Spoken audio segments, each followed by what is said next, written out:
Hey YouTube! So some of you may know I recently released my second book, Fan Walk the Lost, which will be the first in a series called Phantom Walk. The series is a urban horror fantasy. It dips in the urban horror fantasy genre, and it's about a psychic named Kurt Roberts who works with the Chicago Police Department, and he helps them with paranormal cases. And in this particular book, it's set a year after he takes a break from the whole thing because his wife ended up going into a coma during one of their cases, and he's back. He's trying to stop this vampire from killing members of this underground cult. And that's it in a nutshell. I don't want to give too much away, but I wanted to do a long overdue reading from the first chapter. I'm really happy with the feedback I've been getting from the book. Seems like everybody's really enjoying it. I couldn't be happy with it. It's been a wonderful start to the series. I'm excited to set up book signings and all sorts of other events. So make sure you stay tuned for that. But without further ado, Erica's apartment building was in a nicer part of the city. Never having to worry about gangs, graffiti, or gun violence, this neighborhood was the ideal place to live. She split the rent with her roommate each month. The grounds were always well kept, and the building's facade was a bright, positive yellow. This heavenly paint repelled snow in the winter and glowed during the hot hours of the summer. Every evening when she came home from school, Erica checked her mailbox. Erica even did this routine on days when mail wasn't delivered, an excuse to stay away longer from her roommate.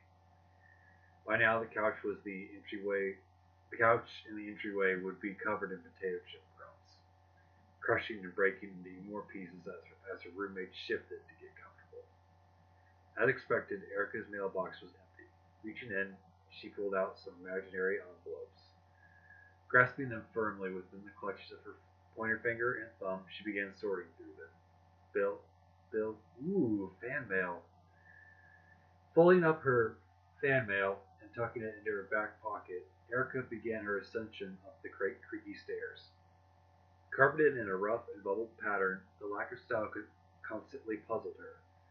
Why the hell was the carpet so damn ugly? The threadbare carpet sported no design, much less any color. It was as if the designer covered his eyes with one hand and picked out the design at random with the other. 229, she said, speaking under her breath, as she fumbled through her keys. The ravages of time had faded and scratched away the greasy gold lettering. Upon digging her key into the lock, Erica realized something was different. The door was partially open. No light or sound passed through its small opening. Erica clamped down the keys to keep them quiet. Pressing her hand softly on the door, she cautiously opened it. She immediately looked at the couch. No, not a single potato chip crumb lurked there.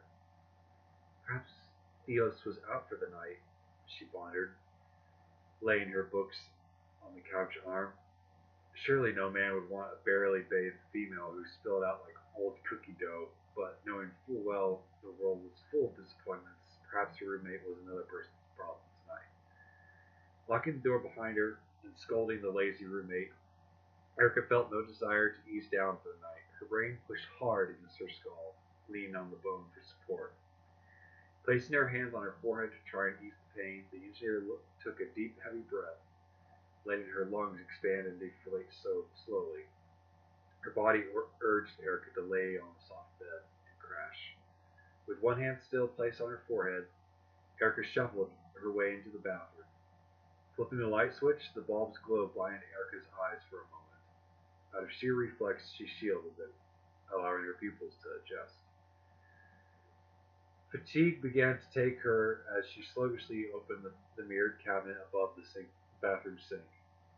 The shower, with its undrawn curtains, stood tall behind her. Using her right pointer finger for direction, she recited aloud each bottled object that was in the cabinet. Antacid supplement, chest rub, chewable vitamins, cough drops, aspirin. She covered her mouth immediately after shouting her fine. Her head remaining still, she darted her eyes towards the door, expecting to see Theos there, an angry mess. However, there was no angry roommate. All that lingered was emptiness. Filling a cup with water and releasing 2 pills into her hand, she flung them into her mouth, wincing as the water washed the bitter taste down her throat. She looked back for a moment at the mirror, gazing into her own blue eyes. Erica was quick to read and judge others, but she couldn't do the same for herself. Everything was in place for her. Great job, education, and not bad looking for a nerdy 24-year-old. The curtains behind her began to move. She almost didn't believe it at first. They rustled again, more violently this time, shaking like a child exposed to the winter air. Erica could feel her heart sink inside her chest cavity. This time she was certain something was there. Erica didn't dare turn around, fearing in the split second she took to look directly at the shower would be all the time a potential stalker would need to pounce. Clenching her fists, Erica pivoted slowly, keeping one eye on the mirror and the other on the curtain. Her legs shook as she turned. The curtains remained still. Believing they would move again on their own, Erica waited for a moment. Nothing. Swelling back her fears, her muscles tightened up as she reached towards the curtain. The plastic fabric crunched and crumpled under her grip. Pausing for a moment, expecting someone or something to grab back at her, increasing her grip, Erica began to pull. The fabric convulsed before her eyes could comprehend what was happening. A great weight came crashing down on her, smashing Erica to the ground. Laying there, trying to bring her vision back into focus, she felt a dampness come over her body. Erica feared she may have soiled herself until a flood of blood washed over her. Trying to push the weight off, she realized there was a limp body laying on top of the curtain, motionless, pale, and covered in blood. It was her roommate. Theos's neck was bent and twisted. A large open wound on her jugular was mere inches from Erica's face. Ripped open like a flower in the spring, muscle tissue, skin, and veins swung loosely. A dark shadow put more weight on Erica. Coming for oxygen, desperate to keep her senses functional, Erica used what little strength she had to push. Struggling like a wounded animal, she mustered up all might possible. Then she stopped.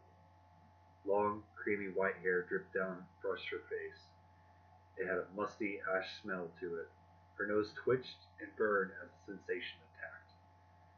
Behind the hair was a face. Having a dark tone, the skin wrinkled and sagged, stained with dirt and soot. The white-haired figure appeared to be a male, standing about 7 feet tall. His dirty jet black cloak covered him completely, hiding the rest of his clothing. Mouth agape and paralyzed by petrification, Erica locked eyes with them. Her eyes twitched and blinked only for a millisecond. That was all the time it took for him to bring his face mere inches from hers. The large man huffed, smelling her fear, opening his mouth, revealing his teeth. Every single one of them glistened like a star in the light. Each tooth had a pointed, sharp edge. Erica couldn't help but gaze at the shark-like teeth, preparing to rip her flesh open. Flashes of images began to run through Erica's mind, her blood being flung across the room as the man slurped up her blood like a messy child, the ripping of each lip, till pain stole life from her. "Hey!" A firm, rough, and confident voice bellowed at her attacker, immediately getting his attention. She couldn't see her savior, but the white-haired giant hissed at him, jumping up and running, not at the door but at the wall. The dark assailant bull rushed through the drywall, ripping it like paper.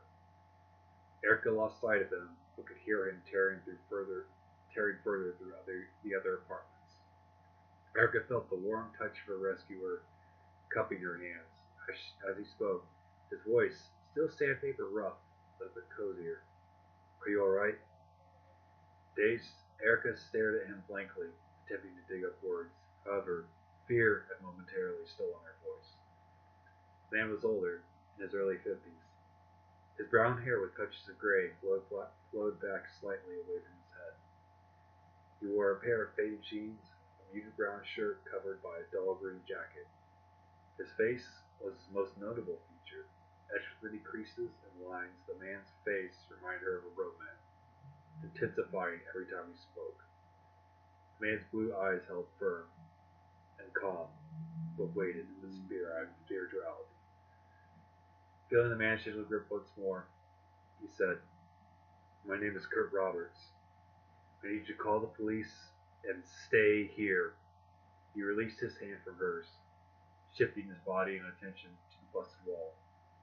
Looking through the other exits the white-haired figure had made, Kurt took off after him.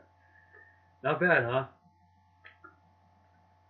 It's one of those things where it's sort of a pinch me moment when you make something that you're extremely proud of, and there's no shame in that sort of thing. I'm not overly confident, but I think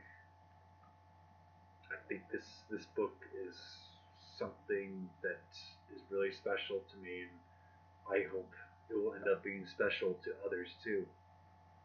Phantom Lock the Lost is available on Amazon. You can get it on paperback, Kindle. I'll be setting up book signings soon, so if you want a signed copy, you can come to one of those.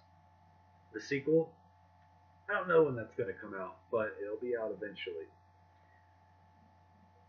Thank you so much for watching. Please subscribe to my channel. Follow me on Twitter. Like me on Facebook. And if you can handle it, get a copy of Phantom Lock the Lost. Goodbye.